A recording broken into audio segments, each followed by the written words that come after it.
রয়েছে তারা তাদেরকে এই মুহূর্তে আমি যদি একটু দেখানোর চেষ্টা করি তাদেরকে এই মুহূর্তে সেনাবাহিনীরা ওইখানে পলককে রাখা হয়েছে এবং সেনাবাহিনীর বিপুল সংখ্যক সদস্য উপস্থিত রয়েছে যাতে করে কোনো অপ্রীতিকর কোনো ঘটনা না ঘটে। আমরা একটু দেখানোর চেষ্টা করছি সেনাবাহিনীর যে সদস্যরা রয়েছে তারা এই মুহূর্তে ভিআইপি টার্মিনালের ভেতরে তাদেরকে রাখা হয়েছে, পলককে রাখা হয়েছে এবং তাকে ধরা হয়েছে।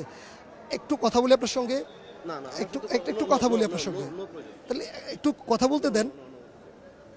আমরা একটু দেখানোর চেষ্টা করছি যে এখানে যে টার্মিনালটি রয়েছে সে টার্মিনালে তাকে মূলত আটক করা হয়।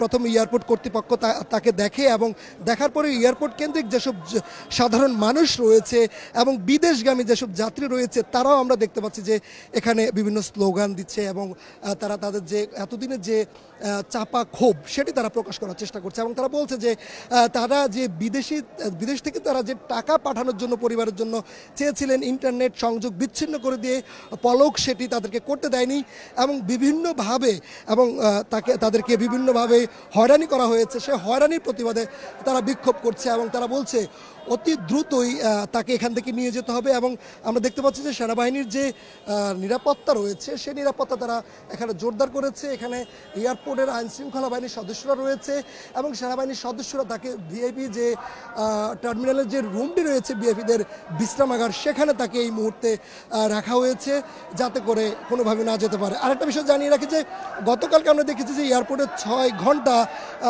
সব ধরনের ফ্লাইট বন্ধ ছিল এবং সবগুলা ফ্লাইট বন্ধ থাকার কারণে যাতে করে কেউ পালিয়ে যেতে না পারে বাংলাদেশ থেকে, যারা বিভিন্ন এমপি মন্ত্রীরা রয়েছে যারা বিভিন্ন অপরাধ করেছে তারা যেন পালিয়ে যেতে না পারে সেজন্য ব্যবস্থা করা হয়েছে।